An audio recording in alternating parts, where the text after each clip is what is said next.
Hi, everybody, and welcome back to the Beauty Connective podcast, where beauty professionals all over the industry are coming together to grow, connect, and get real about what it's like mixing business with beauty.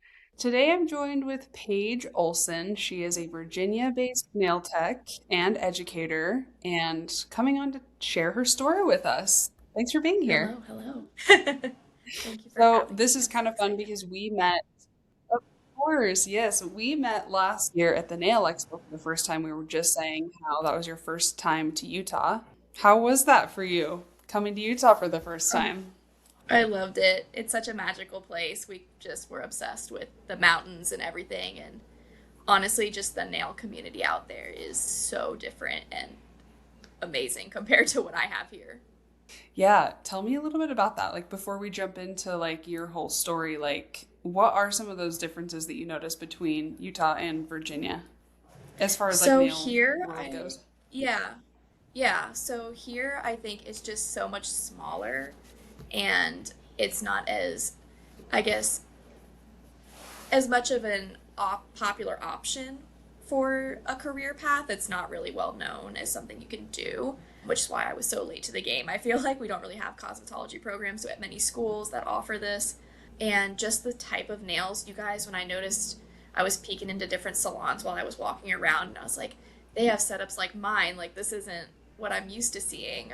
Because normally it's very acrylic based out here. It's very acrylic dip, all of that stuff, and more just more the unethical practices of nails versus actually seeing builder gel being the common thing actually being used. Mm, hasn't really like popped off there the way it has here. Not at all. So interesting. I know. I don't know why that is, but yeah, is pretty unique in that way. Like the structured manicures and everything have really just kind of popped off. I feel like especially in the past few years. Definitely. So tell me about where you started in the nail industry. How have you kind of landed where you're at now? Oh, it's crazy. I was thinking back about this, knowing that I was coming on here, and it was 2020. A lot of people say COVID was just a terrible thing, but for me, it was actually kind of great. I found my career path and my passion. I actually started wearing press on nails around that time after my therapist suggested it because I'm an eyebrow picker, fun fact. So that's what I do when I'm stressed. And she's like, wear some like slightly longer press ons and you won't be able to pick them. So I got really into nails at that point in the game. And then when COVID hit, I started doing my own and painting them. I ordered like the clear tips and the classic Beatles polish on Amazon and just started making my own and turned out I wasn't bad at it. I went to college for art, so I already wasn't terrible at painting. So just kind of combined the two and started a little business doing that. Created my first Instagram account and took off from there. I became addicted to nails at that point, and then once the restrictions kind of lifted a little bit, I just gave the idea to a couple friends like, what if I were to do nails out of my dorm room and stop painting press ons and actually took a human client? And they were like, let's do it, let's go. And it was obsession from the beginning. Couldn't stop after that. I was gonna say you're such a talented artist as well. So I didn't know that you had a background like Thank in you. art itself. Yes. Okay, so started out of your dorm room, just on like friends, family kind of a thing. Yes, I was one of those people. I feel like we all kind of started out just like, hey, I'm unlicensed, but if you want your nails painted, come to my dorm room. And it kind of took off. It was kind of crazy. It got really spooky when just people from the community started booking and wanting to get their nails done and coming to my dorm room. I'm like, I don't know you. I've never interacted with you. How did you find out about this? And definitely made me start thinking. I was like, this might have to be a thing. We might have to shift gears and not go to grad school. We might actually have to figure this out. Dang, so did you decide to sort of pivot from there and go to nail school and become licensed and everything? Yeah, so at the point where I started painting nails, grad school deadlines were coming up. I was on track to go to grad school to be an art therapist. And that was the plan. And then I was just kind of like, I don't want to do that. That's not my journey. So I just kind of quietly let the deadlines pass and eventually told my parents, I was like, I didn't apply for anything. I want to do nails. So I started researching just the different options and learned that apprenticeships existed and didn't really want to spend the money on nail school when I wasn't fully confident in the programs around here just weren't that great from my research and they were really quick and I didn't know if I wanted that experience. So I found a couple places nearby. One was actually about an hour north and I spoke to him about apprenticeships and the opportunities. I began looking locally and got lucky that somebody actually responded to me and wanted to take me on as an apprentice here. So I was able to stay in Fredericksburg and start my nail career off that way. So before we jump into like your apprenticeship of it all, because I know that you had a pretty wild apprenticeship experience, I want to talk a little bit just about that decision that you made to pivot from like applying to grad schools to instead doing nails. What was that like for you? Was there any, were you feeling like confident in the new journey that you wanted to pursue, like nails, or was there anything, scary about that? What was that experience like overall? It was definitely a lot on my plate. Just my brain was going every which way. What do I do? How do I do this? It was definitely just something I had to figure out myself, which was really hard. I didn't really tell anybody that this was happening. I'm usually when I'm making moves, I'm quiet. So I really kept this to myself and just to make sure I trusted my gut. And most people in my life know that school is not my jam. It's not the journey for me. I think if I went to grad school, it just would not have been the right thing for me. And I just trusted the joy I got from it. I loved all the energy that I got from doing nails. I've never felt that way about a job before in my life. And the fact that I was like, I just get to talk to people and have our little girl chats. And I also get to just draw on people's nails. That's how else should I be living my life? That's amazing. So once I really saw that I can do something with it and I started researching people online, I was like, this is a career. Like, this is not a joke. I just full send it. A lot of people will say that about me. It's just, I'm just going to go for it. And if I fall, I fall. We'll learn from it either way. Totally. I know there's just like so much fear in, especially a career that, I don't know, is looked down on more or like just not seen as serious as something like going to grad school and things like that. And so, yeah, I totally feel that that would be like a scary thing to do. Okay, so you were able to find an apprenticeship nearby. And just for like my understanding, what is the difference in Virginia between nail school and an apprenticeship? So nail school is where you do that whole upfront payment of X amount of dollars and you can complete it in about 3 months. I believe it's around 300 to 500 hours max, to my understanding. So you go and do an online portion of the schooling and then you go in person to do those lessons. So it's kind of a half and half hybrid situation. So on the other hand, the apprenticeship, you are required to get 2,000 hours of on-the-job work and an additional 144 hours of online book work.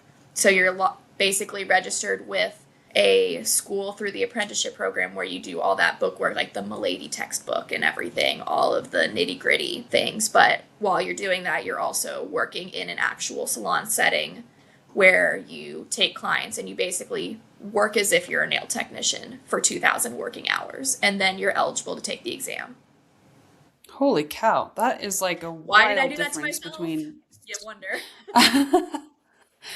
No, seriously, that the difference between those two is that's a huge difference in hours and like working. What made you decide to do the apprenticeship instead of nail school? I just wanted to get to work, honestly. I was about to graduate college and I needed money more than anything. I needed to be able to pay rent and stay here because I knew I wanted to stay here. So that was definitely a huge motivator for me. And from my researching everything, I felt that the apprenticeship would give me more of I really wanted that on the job experience so that when I was finished with my license, I would have the confidence to do what I needed to do because my end goal was to do my own thing. I always said that from the beginning to when I was being interviewed. I was like, I want to run my own business in the future. So I wanted that confidence, and I felt that with that amount of training after 2,000 hours, you'd hope I'm pretty good by the end of it. So that was the main motivating factor was just getting extra experience. Mm. And you can get paid during your apprenticeship, is that right? Like you're getting paid for those hours that you're working?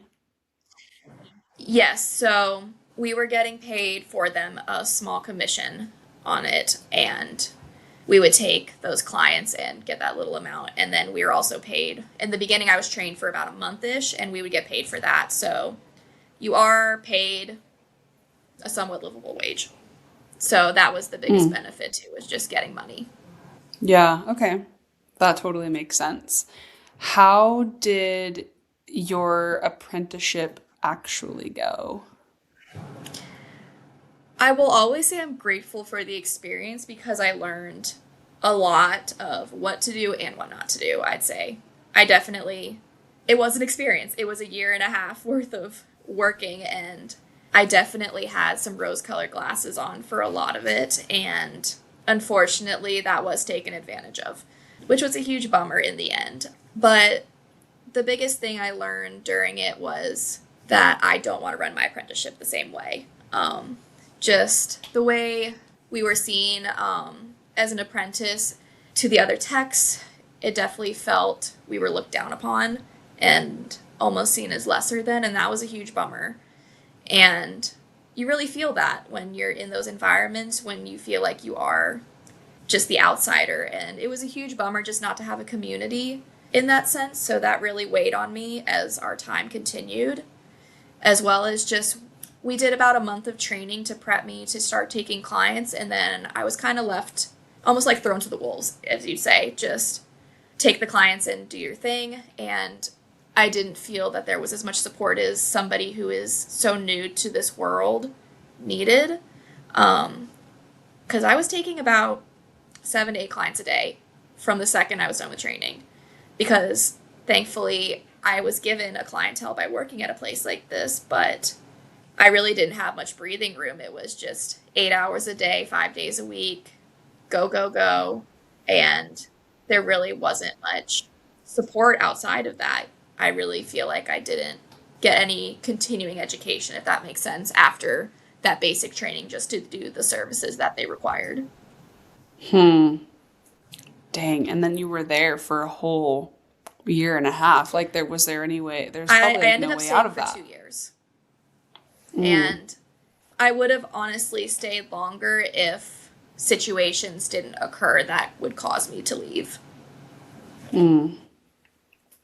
Do you have any stories you want to share about like your crazy apprenticeship experience? No pressure. Um, no, I think a lot of it honestly is probably pretty common for a lot of people. I talk about just like the support system and girls being girls. We everybody's I felt it was more competition over community.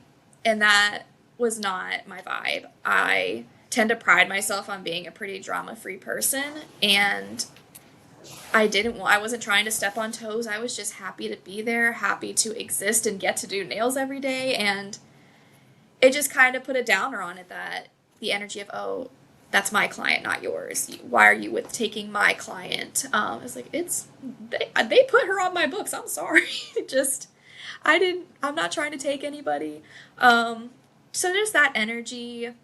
I think I've been reflecting on this like a lot this past week, just knowing that this was going to come up and just remembering certain scenarios of like somebody would come in for a nail fix. And of course they're like, it was my client who needed the nail fix. And then it was just, oh, well, she's just an apprentice. She doesn't know how to do it. That's why did it so badly. And just way more negativity than I wanted with that. And just some certain practices as you work in a salon, you notice they do things just differently than what you feel should be done with everything. And just the rose-colored glasses came off. I just started realizing that doesn't feel right. Maybe we shouldn't be doing that.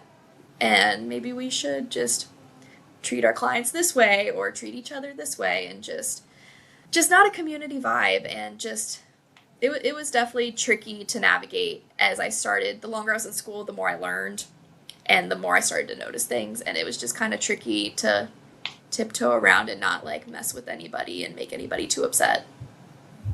Hmm. Do you almost feel like the sort of negative experiences and like working through that helped you learn a lot in certain ways? I feel like you kind of mentioned, but it's like obviously the apprenticeship wasn't the experience that you had hoped for, but like it sounds like it did help you learn a lot of things. Yes, I do believe everybody in the process came in with the best intentions.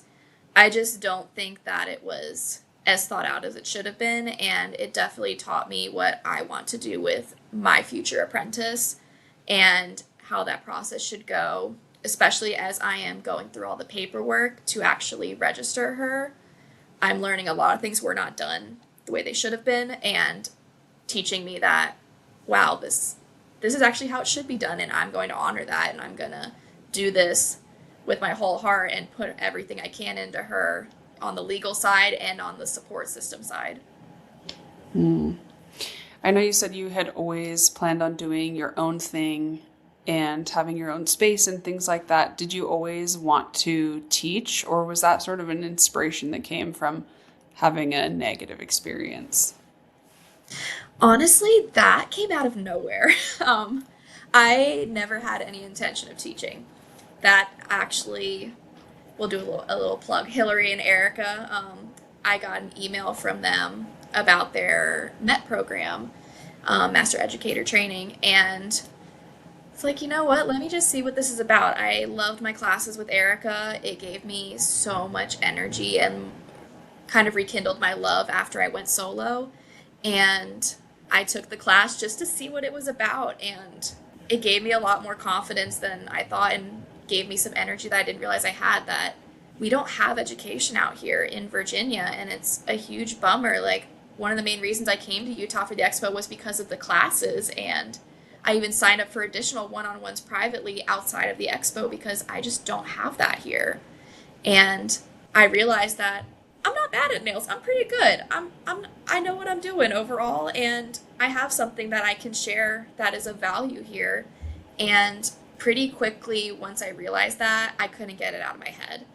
I realized that there are people here that need support, and they need a supportive human to do it with them and have the vibes of, I want you to succeed out of this.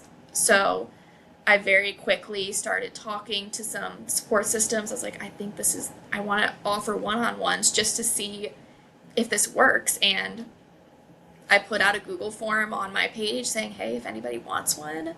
And after that first one, I was hooked. Just immediately, I loved the connection, and I can't get it out of my head that teaching, it definitely became my next love for nails. And I see that as the next step in my career. So exciting. Teaching nails is so fun. It's my favorite thing to do. So tell me, Yes. that kind of like sounds like that was all sparked during like expo time, and since then you've been making moves. Tell me about like your move that you're like physically making a move right now from a space to a new space. Tell me about that. Yeah, so this is another very quiet thing I did. All my clients are like, what the heck? I was like, sorry, I did not want to jinx it. Over a year ago, I actually put an offer in my first space that I wanted, and it didn't work out, and never felt so defeated. That was a huge bummer. And it just sparked more energy that I do want this. Like, this isn't just a little pipe dream. Like, we gotta move. My little 100 square foot salon suite that I'm in, we are outgrowing it just by the polishes that we have. So I started quietly looking around, and luckily connected with some local realtors that were ready to help me. And we're expanding into 1,000 square foot space now. And I started renovations in February, and unfortunately, we're still not in there at this time because of some other hiccups, but my contractors are doing their work, and hopefully we'll be in there next month. And I'm ready to take on the next step of having two girls with me. I've secured one apprentice, and then we'll have an extra space for somebody who either can booth rent or take on commission, and I can help them grow in their journey as well. So exciting. I love this for you. What have you So learned excited. throughout the process of like building this space? What are some of your biggest takeaways so far? Don't move to an historic district. Don't go to an historic district. There's so much red tape. So Oh, wow. we have to get some. Yeah. So I love my historic downtown Fredericksburg. She is a dream. Man, that city loves to mess with you. So we just have a lot of extra work to do to make this salon ready, but the salon need to get permits. So I definitely came into this very, again, I a common theme in my choices are you're very naive, you didn't do enough research, but you're gonna do it anyways. And we're doing just that. So yeah, so we're just kind of going with it and we're figuring out as we go. So I would say just researching your building and the laws around what your salon requires is super important because I picked the building out of the two that doesn't have what we needed and the other one did. So we're figuring it out and we're going to make it work. But I think the biggest thing is to not just don't quit. I've definitely, the amount of wanting to give up is so real and that voice inside your head is so strong, but you just can't and can't let them see you sweat. We can cry alone in a corner and then show a good face in front of everybody because no matter what, it might suck, but we're going to get it done and it's going to be amazing. And I'm taking advantage of this time to do things like get my apprenticeship ready. We're getting the proper licensure done. And by the time I move in, she'll be ready to start. Amazing. And you kind of mentioned that you, throughout your apprenticeship, you thought, well, when I do my own apprentices, I want to do it the right way. What does that right way look like to you? So, as I went through this and even talking to my partner, my other nail tech girlies, even my hairstylist, and I talk about this a lot, and how I want them to know that they are not forced to stay with me in a way that, like, hey, once you are done, you can do what you want, and there is not going to be any negative energy. I want to break that stigma of when you leave my business, there will not be any negativity on my side. I will support you and I will be your biggest cheerleader. A big thing that I want to do is I want to make sure they are getting paid extremely fairly. The best thing about our apprenticeships is you do get paid. So it is on me to make sure that they are being paid fairly. So a big thing about the apprenticeships here that I was not aware of was that every 500 hours of your 2,000 hours, you need to be giving your apprentice a pay raise. I was not aware of that. That did not happen for me, unfortunately. But I'm going to be making sure that I do that for my girls and that I already have given her her own contract showing, hey, this is the starting percentage. At this time, this is we will monitor it and this is what you will go up to and then this is what you will go up to. And then once she is fully licensed, I want to offer her either to switch to a booth rent or I want her to, we're going to flip her commission where I get the smaller amount and she gets the majority so that she can make a comfortable living for herself. Because my biggest takeaway is that I do not want to be a selfish boss. I do not want to be a selfish business owner. I want them to know that they are safe with me. They will get the best career out of the lessons I teach them and that they will have somebody there for them. And I already have it like all their contracts. They're not the scary kind of contracts. They're just, hey, be friends, be nice, make sure that your clients feel good. This is your training schedule. I have no intention of adding any kind of non-competes or NDAs or anything like that. I just don't feel that that is appropriate for our community. It's just not, that wouldn't be practicing what I preach with this whole community over competition. That's awesome. I think that just goes to show like who you are as a person, as a human, and just caring about people and really genuinely wanting to help, which I think is just so important to spread that around in the nail community, like you said, rather than feeling so competitive. And so I love that, and I'm excited for your apprenticeship. What advice would you give to anyone in nails who has kind of like experienced or is experiencing what you've had, where they are like in a place where they're not as supported and there aren't as many nail techs around and there's not much of a community and they're feeling alone where they're at and wanting to like expand or anything like that? What kind of advice would you give them? Yeah, I just want to give them a big hug. It's just so real, and I think when you're in that mindset, you never feel more alone. And it's crazy because I think overall that's the majority of people what they feel in their nail journey, at least in the beginning, especially in when you're in a negative salon setting, or even when you are going solo for the first time. It is extremely isolating and lonely when you don't have somebody to talk you through it or say, hey, I've been there, but here I am. I've been there. I have done it all. And it is always, everything that you're going through is temporary. I really have learned that everything can be temporary. It is up to you to change that situation, whether it's a day, a week, a month, a year from there. You can always change it. I stayed for maybe 6 months after got my license. And once I had a situation that gave me that gut feeling, this is not where you should be. You need to do your own thing. I full sent it. Don't necessarily recommend that, but girl, do your thing if you can do it. Amazing. But just go with your gut. It's not lying to you. Do not listen to the outside noise of people who don't believe in you, because there are people who do. Go into my DMs. I'll believe in you. I will tell you anything you want to hear, telling you you've got this. Like, the internet is a beautiful thing for this community. Even people like you, Kylie, just you're ready to give that support that somebody that next to you isn't going to give you. And you need to believe in that and believe in them. And just trust yourself. It's so cliche to say that, but it's so real. And even if you fall, it's a lesson and you're going to learn from it. So even if you think it's the end of the world, I think it's the end of the world every other day with this renovation. But I have people that remind me how amazing this is going to be. And I have to just have faith in that. And that's why I'm posting every day about my failures on there, on my Instagram, because the amount of comments I get when I post those is just nothing but love.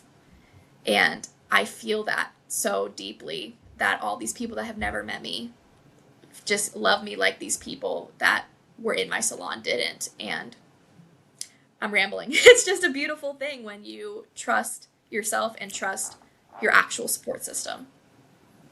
Totally. And I love how you have, built your own community, even with like online, like you said, like not being afraid to like reach out to people and slide into people's DMs and just like introduce yourself or whatever it is. It's like, I feel like you have done that. And um, it's such a powerful way to like expand your own community. And I don't know if people realize that they have the power to do that. Like just like being someone that's supportive online to other people or asking people for support. Like you can just do it and people will show up for you. And Yeah. so I love that. If Thanks you for want to know sharing what that. diamond bit I'm using, just ask. I don't care what diamond bit I'm using. It's just like anything you want to know, I'm happy to share. And so many other people are too. I've asked you for so many links for things and you're happy to send them over. Totally. Totally. I love the nail community that we have, and I'm excited for everything that you're doing in Virginia and just expanding and bringing a new excitement to nails over there. And yeah, thanks for being on today. Where can everybody find you to follow along with your journey? You can follow me at Little Canvas Nail Studio. That is the Instagram. And yeah, I think that's my only social media right now is that. That's where you can find me, DM me, chit chat with me. You're not alone.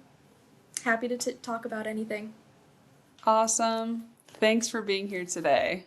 Thanks everybody for listening to this week's episode of the Beauty Connective podcast. If you are a beauty professional and you're interested in finding new clients outside of social media, go check out thebeautyconnective.com where you can create your free profile today. And if you enjoyed this episode, please leave us a review. We appreciate it a lot, and we'll see you next time.